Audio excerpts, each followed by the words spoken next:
Assalamualaikum warahmatullahi wabarakatuh. Kali ini Yayasan Altus Peduli Kesehatan akan membawakan jenis plastik wadah makanan yang disebut melamin. Melamin ini disukai oleh orang-orang karena dia keras, kuat, tidak mudah pecah, bentuk dan warnanya bermacam-macam, kemudian juga awet dan harganya juga tidak murah, tidak mahal. Melamin ini adalah jenis plastik yang tersusun dari suatu rantai panjang yang disebut polimer. Polimer ini terdiri dari rantai satuan yang pendek-pendek, yang lebih pendek yang disebut monomer. Jika kita menggunakan wadah makanan melamin ini tidak sesuai dengan peruntukannya, maka polimer itu dapat terurai, ya, melepas menjadi monomer-monomer yang kemudian monomer-monomer ini dapat bermigrasi ke dalam makanan yang diwadahinya dan mengganggu kesehatan. Ya. Jadi monomer ini dapat berpindah dari wadah makanan yang mewadahinya ke dalam produk makanan yang diwadahinya sehingga dapat mengganggu kesehatan. Melamin ini terdiri dari polimer melamin formaldehid. Melamin formaldehid ini bentuknya itu cantik, ya, kemudian glossy, ya, jadi berkilat gitu, ya, tidak mudah ditempeli debu, ya, tidak mudah ditempeli berdebu dan warnanya dan ininya jelas begitu, ya, tegas gitu, ya, tidak kusam begitu, ya. Melamin yang kualitasnya kurang baik itu terdiri dari urea formaldehid. Yang mutunya bagus terdiri dari polimer melamin formaldehid. Yang kurang bagus kualitasnya terdiri dari urea formaldehid. Umumnya yang urea formaldehid ini lebih kusam, ya, dan juga tidak berkilat gitu, ya. Apa bahaya kalau kita menggunakan wadah makanan melamin ini tidak sesuai dengan peruntukannya, ya? Maka akan terjadi gangguan kesehatan terutama pada saluran kemih, ya, saluran kencing, ya, yaitu berbentuk batu ginjal, batu saluran kemih, batu kandung kemih, dan jika parah dapat menyebabkan gagal ginjal, kemudian dapat menyebabkan kematian.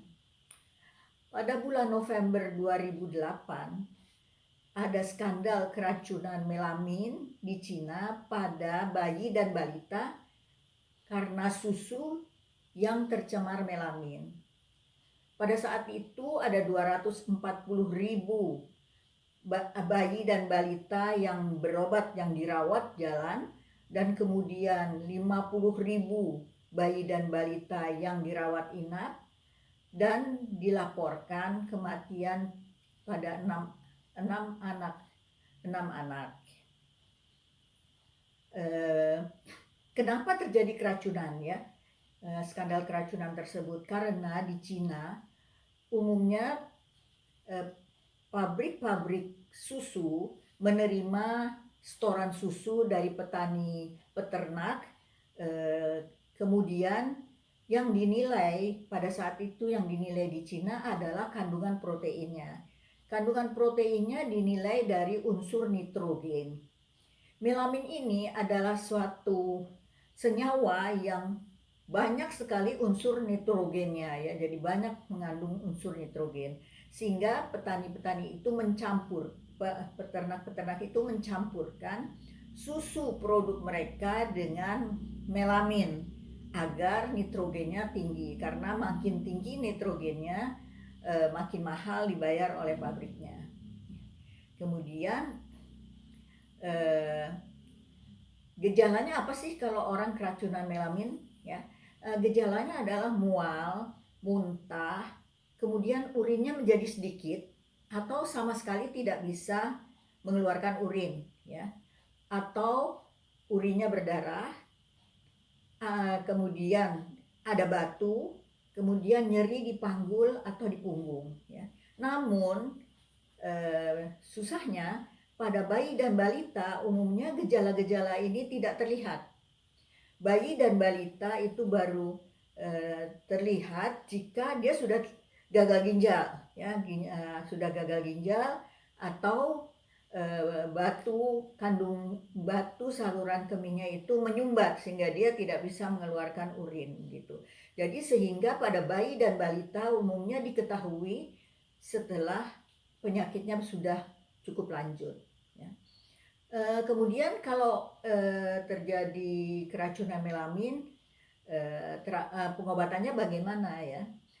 Jika keracunannya itu ringan saja, ya gejalanya ringan, diberikan cairan, ya, diberikan cairan yang banyak. Kemudian jika lebih berat lagi, diberikan cairan melalui infus dan kemudian dilakukan alkalinisasi urin, ya, alkalinisasi kencing, ya. Kemudian jika sudah terjadi gagal ginjal, tentunya dilakukan cuci darah, ya, cuci ginjal, cuci darah, ya. Baik peritoneal dialisis maupun hemodialisis ya gitu. Jika ada batu maka dilakukan operasi untuk mengeluarkan batu agar sumbatannya hilang ya.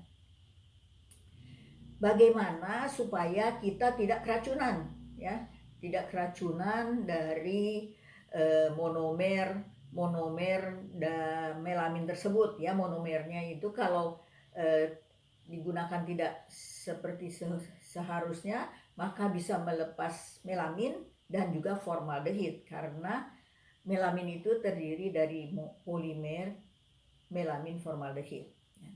Nah kemudian jadi bagaimana sih supaya kita tidak keracunan? Yang pertama kita harus memberi melamin yang kualitasnya tinggi ya. Jadi melamin yang bagus ya, yang kelihatannya glossy ya, berkilat, tidak berkilat, kemudian gambarnya jelas begitu, terang, kemudian ada logo Tarapangan ya. Logo Tarapangan itu adalah yang terdiri dari gambar cangkir dan dan garpu, umumnya ada di bagian belakang daripada produk melamin tersebut. Jadi kalau Anda membeli produk melamin, coba dilihat di bagian belakangnya. Biasanya di bagian belakang akan terlihat logo Tarapangan ya, yaitu gambar gelas dan garpu atau ada tulisan food grade gitu. Jadi kalau tidak ada, lebih baik tidak dibeli ya, karena mutunya tidak baik gitu ya. Jadi kita bisa lihat itu di bagian-bagian belakang daripada produk yang kita beli ya. Jadi belilah melamin yang berkualitas bagus ya, berkualitas baik dengan ada logo para Tarapangan. Kemudian jangan digunakan untuk makanan yang panas lebih dari 70 derajat Celcius dan makanan yang asam ya. Jadi karena itu jangan digunakan untuk wadah makanan bayi dan balita, karena pada umumnya makanan bayi dan balita kan kita sajikan panas-panas ya. Jadi setelah hangat kita berikan kepada bayi dan balita. Jadi pada saat panas diwadahi dengan wadah dari melamin, maka dapat terlepas monomer melamin formaldehid ya. Nah, itu dapat membahayakan kesehatan ya. Juga karena itu jangan digunakan untuk mewadahi susu, mewadahi bubur bayi dan balita dan sebagainya. Juga gunakan melamin yang utuh ya. Yang utuh ya, jadi maksudnya melaminnya itu tidak retak, tidak juga cuil ya, jangan ada cuil-cuilan, juga jangan tergores ya, karena kalau tergores itu tidak utuh, itu bisa melepas melamin dan formaldehid dari tempat tergores tersebut ya. Jadi juga jangan membeli yang pudar ya, karena biasanya melamin yang mutunya bagus itu tidak pudar ya, berkilat kemudian gambarnya juga jelas ya, tidak pudar. Jadi kalau pudar lebih baik tidak usah dibeli ya gitu. Kemudian juga tidak retak ya. Kemudian jadi seperti itu. Nah kemudian juga ada terjadi pada tahun 2004 dan 2007 juga ada di Amerika Selatan ada makanan hewan yang dibeli dari Cina juga yang tercemar dengan melamin ya, sehingga ribuan binatang peliharaan mati di sana ya. Kemudian kita tahu bahwa melamin itu Badan Dunia menentukan bahwa melamin itu sebetulnya tidak boleh ada pada makanan. Namun dikatakan bahwa kalau melamin itu tidak boleh lebih dari 0,2 mg per kilogram berat badan per hari. Jika lebih dari itu maka akan terjadi gangguan kesehatan. Ya, gangguan kesehatan umumnya pada saluran kemih begitu ya. Juga Badan Dunia menetapkan bahwa susu yang dijual itu tidak boleh mengandung melamin lebih dari 1 mg per kilogram susu. Dan juga untuk makanan bayi dan balita yang lain, misalnya seperti bubur, susu, makanan-makanan balita, makanan bayi itu tidak boleh, selain susu tidak boleh lebih dari 2 mg per kilogram produk tersebut. Jika lebih akan menimbulkan bahaya kesehatan, yaitu gangguan pada saluran kemih gitu ya.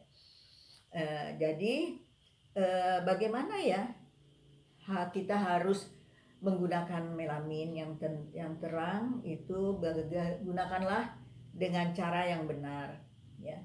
Jadi kemudian juga harus membeli melamin yang bermutu dan jangan diberikan untuk mewadahi makanan bayi dan balita. Apalagi kalau makanan itu panas dan asam gitu ya. Kemudian wadah yang kita gunakan, wadah melamin yang kita gunakan juga harus utuh, harus kondisinya baik. Jika sudah retak, cuil atau tergores, sebaiknya jangan digunakan untuk mewadahi makanan. Demikian tentang jenis plastik yang lain, yaitu melamin, yaitu plastik yang keras, sangat keras dan sangat kuat. Demikian, mudah-mudahan akan berguna bagi kita sekalian. Assalamualaikum warahmatullahi wabarakatuh.